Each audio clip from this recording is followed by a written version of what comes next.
A paz do Senhor Jesus Cristo, povo abençoado. Meus amados, vamos dar início ao nosso estudo. Abra sua Bíblia no livro de Revelação, chamado Apocalipse, capítulo de número 20, irmãos.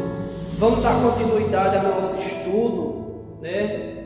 Nós vimos aqui, irmãos, que o Senhor Jesus, a partir do capítulo 10 de Apocalipse, né, ele já toma o controle da terra, ele já toma a direção da terra, né? Ele já começa a julgar ali a Babilônia, ele já começa a julgar ali o inimigo, né? E Apocalipse capítulo 20, nós estamos aqui na reta final, aonde o inimigo será destruído, aniquilado, né? Preso por 1000 anos.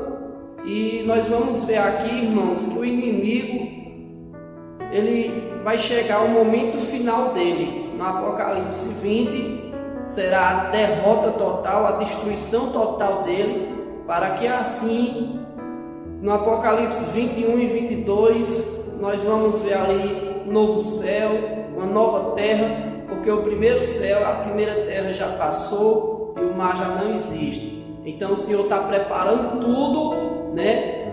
O Senhor está preparando tudo para a descida da Nova Jerusalém. Então vejamos aqui em Apocalipse capítulo 20, sem mais demora, e vamos fazer aqui esta leitura e vamos estudar Apocalipse capítulo 20. A prisão de Satanás por 1000 anos, a primeira ressurreição. Então aqui nós vamos abordar, irmãos, o milênio, né, de Cristo. O milênio não está na Bíblia, mas é um período de 1000 anos, né, que nós falamos milênio, como também a Trindade. A palavra Trindade não está na Bíblia, mas cremos que a Trindade é formada de 3 pessoas distintas: Pai, Filho e Espírito Santo, né? Do mesma forma aqui é o milênio. Então a prisão de Satanás por 1000 anos e a primeira ressurreição. Capítulo 20, versículo 1. E então vi descer do céu um anjo que tinha na mão a chave do abismo e uma grande corrente. Ele segurou o dragão, a antiga serpente, que é o diabo, Satanás, e prendeu por 1000 anos. Então você veja aqui, irmão, que o anjo ele prende Satanás, né? O anjo ele prende Satanás, ou seja, aqui no versículo 2, ele segurou o dragão.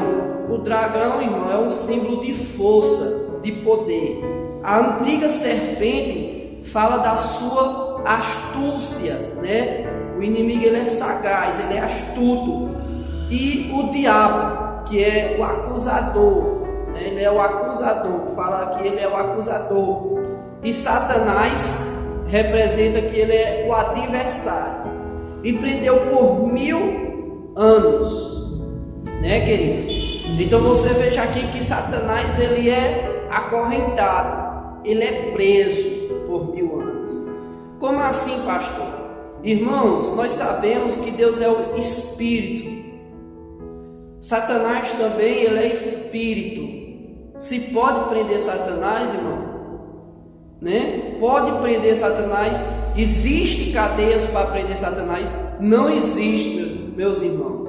A forma com que a palavra de Deus está dizendo aqui, que ele será preso, ele será acorrentado, é um símbolo que a terra vai ficar vazia, né? Por causa das guerras. Muitas pessoas morreram, né? Muitas pessoas serão mortas ali, e Satanás será preso justamente por isso, porque ele vai ficar aqui nesse mundo sozinho, nesse mundo que vai ficar um caos, uma destruição total. Então ele não vai ter ninguém para tentar, ele não vai ter ninguém para seduzir, ele não vai ter ninguém para colocar discórdia. Então ele vai se encontrar sozinho. Por isso que fala que ele vai ser preso por 1000 anos, preso aqui na terra, rodeando, né, sozinho. E isso já é um tipo de uma prisão, não correntes e não cadeia.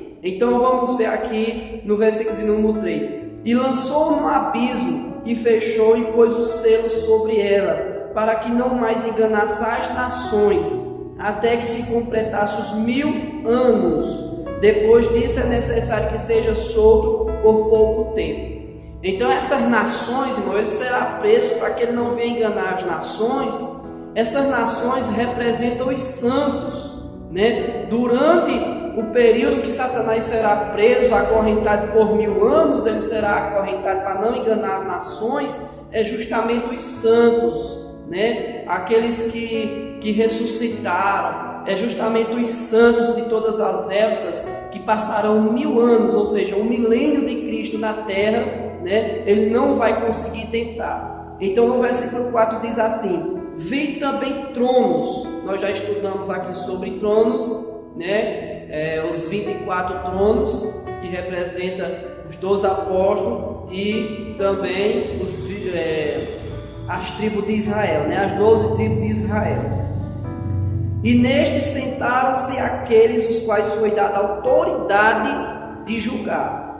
Vi ainda as almas dos decapitados por causa do testemunho de Jesus, bem como por causa da palavra de Deus. Tantos quantos não adoraram a besta, preste bem atenção nisso aqui, os que não adoraram a besta. Então essa multidão, irmãos, esses santos, simboliza aqui aqueles que morreram no reinado do anticristo, aqueles que morreram depois da igreja sendo arrebatada, né? Nem tampouco a sua imagem e nem receber a marca da besta, né? A marca na fronte e na sua mão, né? Então vieram e reinaram com Cristo durante 1000 anos. Então aqui está falando que os que vão reinar com Cristo, os que reinarão com Cristo durante 1000 anos, que é o milênio, é aqueles que serão salvos na grande tribulação, aqueles que morreram, que foram decapitados por causa da palavra do Senhor. Nesse período de 1000 anos, observe que Satanás está preso e ele não vai conseguir enganar as nações, que é os santos, né? Os que foram mortos, os que foram martirizados depois da igreja sendo arrebatada, que aí vem o período da grande tribulação. Esses serão os salvos da grande tribulação, né? Os salvos da grande tribulação, e os 144.000 passarão o milênio com Cristo. Versículo 5: o restante dos mortos não viveram até que se completasse os 1000 anos. Esta é a primeira ressurreição. Versículo 6: bem-aventurado e santo é aquele que tem parte na primeira ressurreição. Sobre esse, a segunda morte não tem autoridade. Pelo contrário, serão sacerdotes de Deus e de Cristo e reinarão com ele 1000 anos.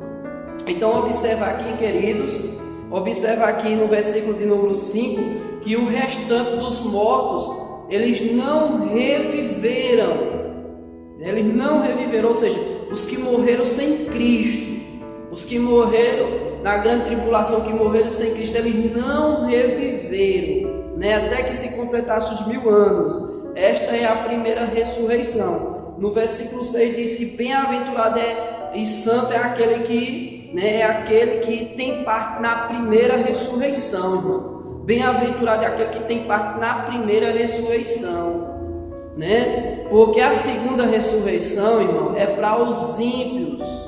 A primeira ressurreição é para os salvos.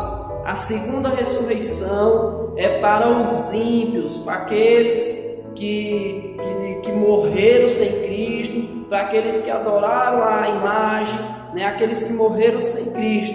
Então, bem-aventurado é aquele que tem parte na primeira ressurreição. Louvado seja o Deus de Israel. Versículo 7: Satanás é solto e é derrotado. Quando, porém, se completar os 1000 anos, Satanás será solto da sua prisão e sairá a seduzir as nações que há nos 4 cantos da terra, Gog e Magog, a fim de reuni-los para a peleja. E o número desses é como a areia do mar, né? Marcharam então pela superfície da terra e sitiaram o acampamento dos santos e a cidade querida. Desceu, porém, fogo do céu e os consumiu.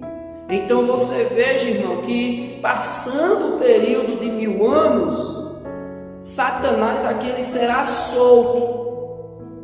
E pasme os irmãos, pasme os senhores que estão me ouvindo. Apesar da regalia, apesar do período de 1000 anos, do milênio, dos santos reinando com Cristo, irmãos, tendo do bom e do melhor, quando Satanás ele sairá, ele vai ser solto, ele ainda vai conseguir enganar, irmãos santos, porque este é o papel de Satanás, né? Colocar a discórdia, provocar rebelião. Esse é o papel de Satanás, colocar a discórdia, provocar rebelião.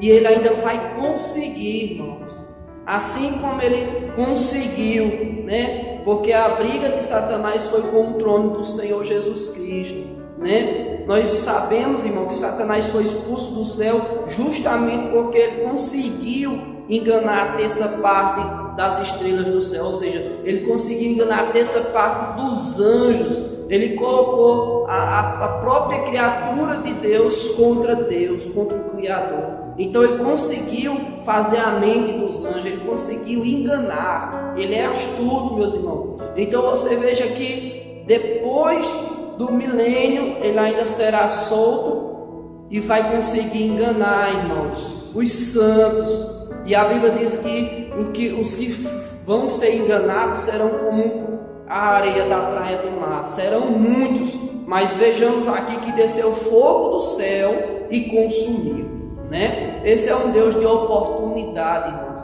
É um Deus que nos dá chance, é um Deus que ele é longânimo, ele é benigno, ele é compassivo, ele é misericordioso.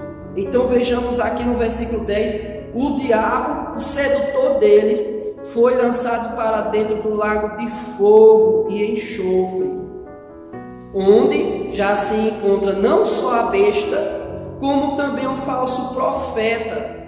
Então observa aqui, irmãos, que em primeiro lugar, no lago de fogo, está o falso profeta e a besta. E Satanás também será lançado no lago de fogo, né? No lago de fogo. Veja bem, onde já se encontra não só a besta, como também o falso profeta. E serão atormentados de dia e de noite, pelos séculos dos séculos. Então aqui nós vemos a derrota, né, o confronto final do bem e do mal. Nós vemos aqui a derrota desse anjo portador de luz, chamado Lúcifer. E você veja aqui que ele será lançado no lago de fogo. O lago de fogo, irmãos, é diferente do inferno. O inferno é uma condenação somente para o espírito, né? Somente para o espírito e para a alma.